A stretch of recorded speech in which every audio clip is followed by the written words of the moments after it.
अस्सलामुअलैकुम। सूर्य Urdu primary school Nagarjuna नगर Nanded online तालीमी session में आपका इस्तकबाल करते हैं। आज हम दीनियात और ड्राइंग देखेंगे। दीनियात के अंदर अखलाकियात के सवाल के जवाब याद करें।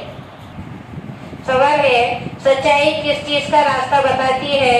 जवाब है, सच्चाई जन्नत का रास्ता बताती है। सवाल है, सच्चाई किस चीज का रास्ता बताती है? जवाब है, सच्चाई जन्नत का रास्ता बताती है।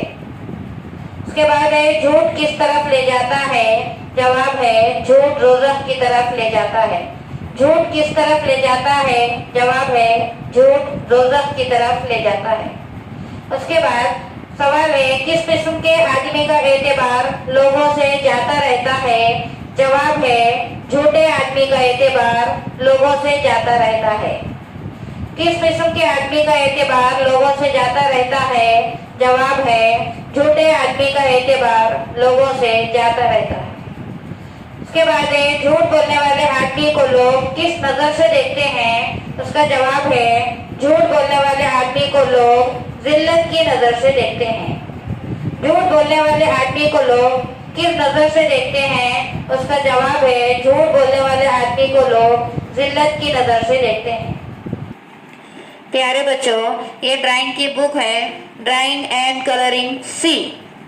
ये इसका सामने का पेज है और ये आखिरी का पेज है इसका ड्राइंग बुक का। प्यारे बच्चों, ये एरोप्लेन की तस्वीर है। इस तस्वीर में आपको रंग भरना बताया गया है और जो खाली तस्वीर भरने की है उसमें थोड़ा थोड़ा रंग भरे हैं। आप लोग भी वो तस्वीर को वैसे ही देखकर आप उस तस्वीर को मुकम्मल कीजिए और रंग भरिए। प्यारे बच्चों, अभी हमने आपको कलर भरना बताए हैं, आपको इसी तरह से कलर भरना है। इस वीडियो को ज्यादा से ज्यादा देखें ताकि आपको इससे ज्यादा से ज्यादा फायदा हासिल हो। ये हमारे चैनल को सब्सक्राइब कीजिए, लाइक कीजिए, शेयर कीजिए। इंशाल्लाह आइंदा वीडियो में मुलाकात होगी। खुदा हाफिज़।